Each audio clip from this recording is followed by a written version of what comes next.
اچھا جی، ہم پڑھتے ہیں حروف مدہ. حروف مدہ جو ہے نا، سب سے پہلے تو یہ دیکھ لیں کہ مد کس کو کہتے ہیں. اردو میں جو ہے نا، آپ کو پتا ہے یہ مد کا سائن ہوتا ہے، یہ سب کو پتا ہے. ٹھیک ہے نا. اور مد جو ہے اس کا بیسیکلی مطلب ہوتا ہے کھینچنا. ٹو elongate، لمبا کرنا اس کو. ٹھیک ہے. اور یہ بیسیکلی اس طریقے سے لکھا جاتا ہے مد. ٹھیک ہے. تو پھر وہ آہستہ آہستہ اس کے یہ جو بلیک پورشن میم اور دال ہٹ گیا اور یہ بیچ کا پورشن رہ گیا. ٹھیک ہے. سو دس از ہاؤ یہ سائن جو ہے یہ مد کا سائن بنا. ٹھیک ہے. عموماً ہمیں اس چیز کا تو چونکہ ظاہری بات ہے اردو ہماری زبان ہے تو ہمیں پتہ ہے کہ جب جس طرح الف کے اوپر اگر یہ سائن آ جاتا ہے مد کا تو ہم اس کو کھینچ کے پڑھتے ہیں، جیسے آ جاؤ یا آم. ٹھیک ہے. اس طریقے سے ہمیں پتہ ہے الف کے اوپر جب آ جاتا ہے تو ہم اس کو کھینچ کے پڑھتے ہیں. تو مد کا مطلب ہوتا ہے کھینچنا. عربی میں جو ہے نا یہ مدہ لیٹرز جو ہوتے ہیں یہ 3 ہوتے ہیں، الف، واو اور یا. ان کو حروف مدہ کہتے ہیں، جبکہ کچھ کنڈیشنز ان کے ساتھ ہوں. ٹھیک ہے. وہ کچھ کنڈیشنز کیا ہیں جن کی وجہ سے یہ حروف مدہ کہلاتے ہیں، اس کو ہم تھوڑا سا دیکھ لیتے ہیں. دیکھیں، سب سے پہلے ہم الف کو لیتے ہیں.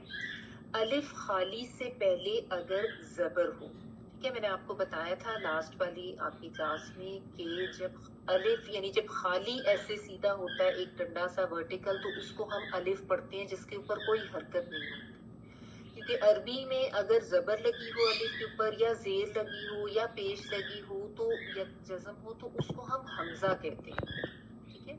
عموماً اردو میں ہم حمزہ جو ہے وہ جو چھوٹی سی عین والا سائن ہوتا ہے اس کو کہتے ہیں نا، لیکن اس میں جو ہے زیر زبر یا پیش کے ساتھ اس کو آپ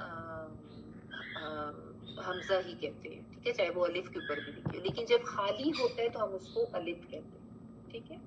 تو الف خالی ہو اور اس سے پہلے زبر ہو، یعنی الف سے پچھلا جو بھی حرف ہے اس کے اوپر جب زبر لگی ہو تو ہم اس کو کہتے ہیں الف مدہ.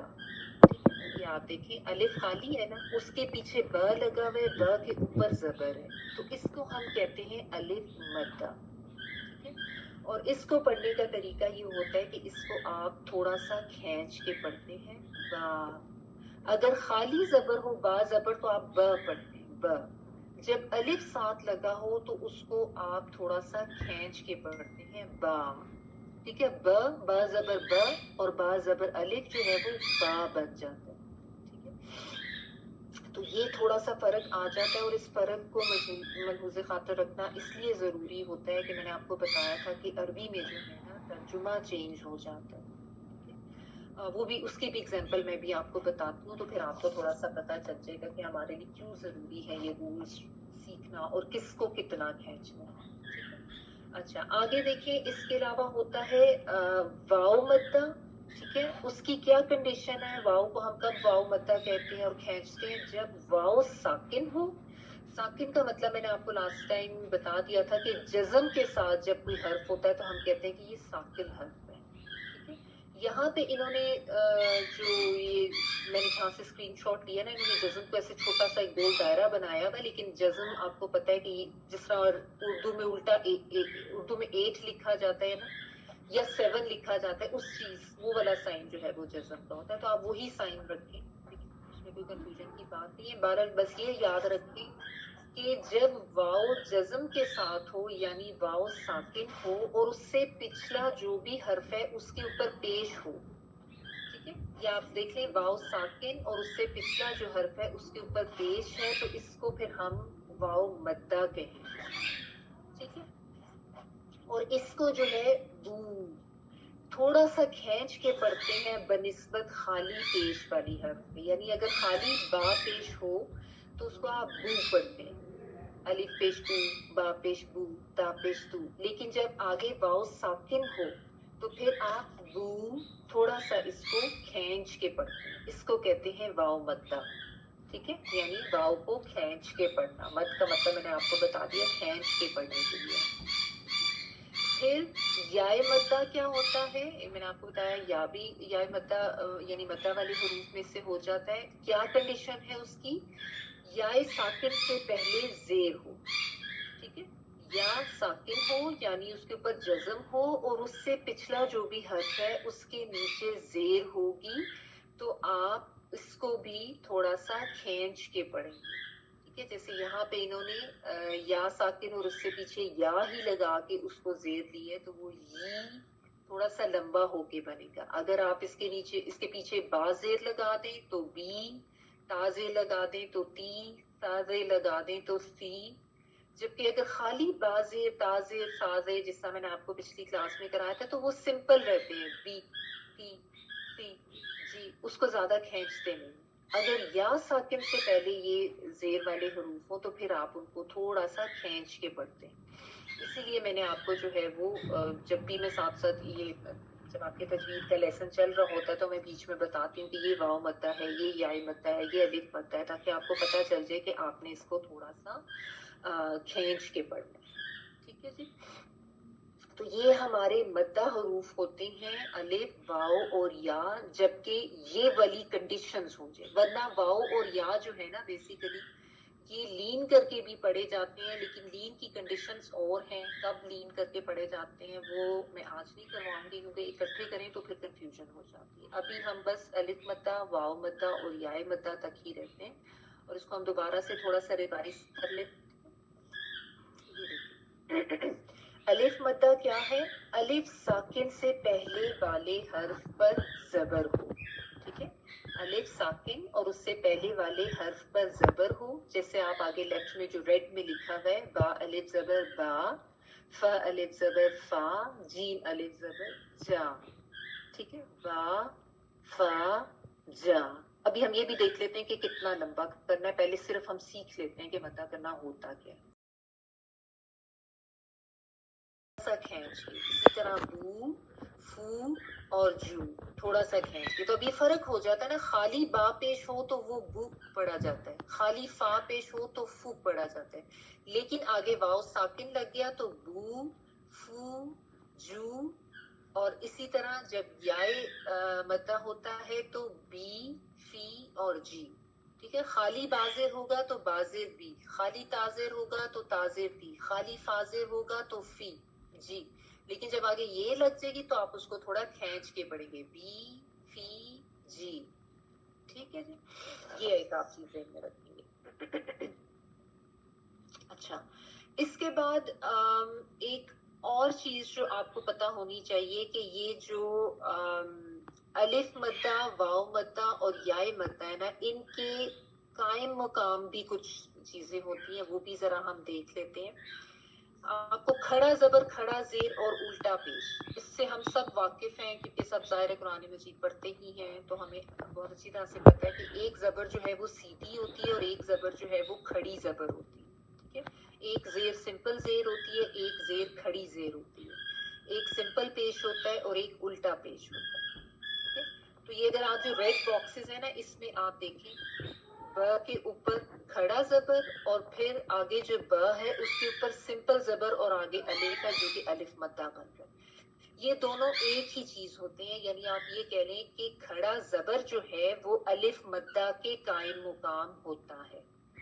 खड़ा जबर अलिफ मद्दा के कायम मुकाम होता है। कायम मुकाम मीन्स इक्विवेलेंट, यानी जिस तरह आप अलिफ मद्दा को पढ़ रहे हैं ना थोड़ा सा खींच के, ये जो बाज जबर अलिफ बा था, उसी तरह आप खड़ी जबर को भी उतना ही खींच के पढ़ेंगे जितना कि आप अलिफ मद्दा को खींच के पढ़ रहे हैं।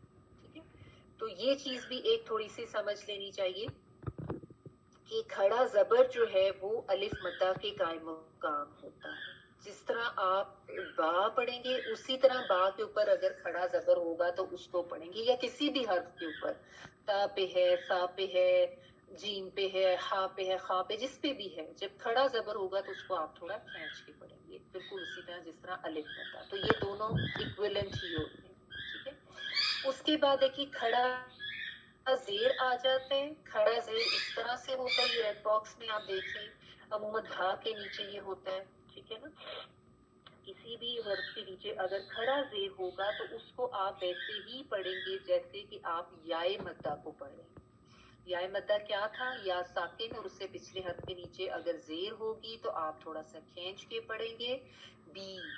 इसी तरह बा के नीचे अगर खड़ी जेर आ गई तो वो भी बी पढ़ा जाएगा, वो भी नहीं पढ़ा जाएगा। बा के नीचे अगर सिंपल जेर हो तो बी, अगर उसके आगे या साकिन हो या उसके नीचे खड़ी जेर हो तो फिर वो बी थोड़ा सा खींच के पढ़ा जाता है। इसीलिए जब भी वो फी ही आता है तो मैं आपको बताती हूँ कि ये याए मद्दा है और फिर आगे हा नीचे सिंपल जेर है। या जब ये दोनों चीजें इकट्ठी आती है तो मैं आपको कहती हूँ कि देखिए एक के नीचे सिंपल जेर है, एक के नीचे खड़ी जेर है, क्योंकि दोनों को खींचने का जो टाइम है वो फर्क होता है। सिंपल जेर जो है वो कम खिंचती है, खड़ी जेर जो है वो ज्यादा खिंचती है। ठीक है, तो बा के नीचे खड़ी जेर है या किसी भी हद के नीचे, ता के नीचे, सा के नीचे, हा के नीचे, किसी के नीचे भी खड़ी जेर है या सिंपल जेर के साथ आगे जज्म वाला या आ रहा है तो दोनों को आप भी थोड़ा सा खींच के पढ़ेंगे। तो अब हमें क्या पता चल गया कि खड़ा जेर जो है वो याए मद्दा के कायम मुकाम होता है।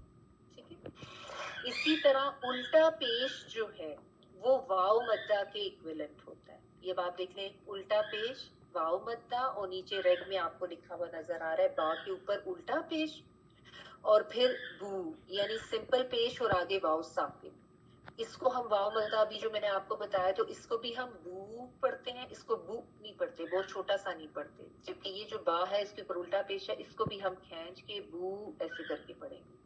ठीक है, तो ये भी आपको पता होना चाहिए। अब आपको ये समझ आ गई कि अलिफ मद्दा क्या है, याए मद्दा क्या है, वाव मद्दा क्या है, यानी हरूफे मद्दा जो हैं वो कौन से होते हैं।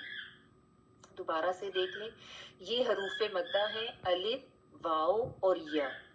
ठीक है ना, और इनको हम कब हरूफे मद्दा यानी ये बनते हैं जब इनके साथ सर्टेन कंडीशंस हो। अलिफ खाली से पहले जबर हो तो उसको बा थोड़ा सा खींच के पढ़ा जाता है, वाव साकिन से पहले पेश हो तो उसको बू थोड़ा सा खींच के पढ़ा जाता है, या साकिन से पहले जेर हो तो उसको भी यी या बी या ती या सी थोड़ा सा खींच के पढ़ा जाता है।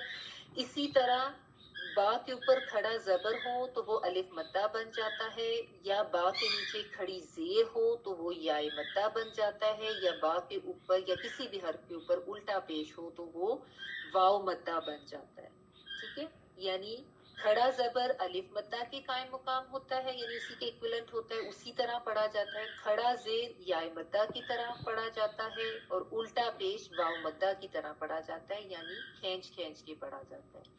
सिंपल जबर, सिंपल जेर, सिंपल पेश खींच के नहीं पढ़ी जाती, जबकि खड़ा जेर, खड़ा जबर, उल्टा पेश ये खींच के पढ़ी जाती है, बिल्कुल ऐसी जैसे अलिफ मद्दा, वाव मद्दा और याए मद्दा पढ़े जाते हैं। ठीक है, अब इसकी थोड़ी सी आप प्रैक्टिस भी कर लें। ये देखिए कुछ आपको वर्ड्स लिखे नजर आ रहे हैं। पहले जो फर्स्ट कॉलम है, मैं ऊपर से नीचे इसको अगर पढ़ूं तो बा, सा और खा। ठीक है, इसको मैं ब स ख नहीं पढ़ूंगी। पिछली दफा जब मैंने आपको सिंपल हरकत पढ़ाई थी लास्ट क्लास में तो ब जबर ब, त जबर त, स जबर स छोटा पढ़ा जाता है, लेकिन यहाँ पे जो है ना इसको हम थोड़ा सा खींच के पढ़ेंगे, ब स ख। ठीक है, अगला जो कॉलम है उसको आप देखें, ये वाव मद्दा है, बू सू हु। इसको भी बू सू हु या बू सू हु ऐसे नहीं हम पढ़ेंगे, बू सू हु। ठीक है, थोड़ा सा आपने इसको खींच के पढ़ा। अगला कॉलम देखिए, बी सी खी। ये याए मद्दा हो रहा है, या साकिन से पहले वाले हर्फ के नीचे जेर है, बी में भी, सी में भी, खी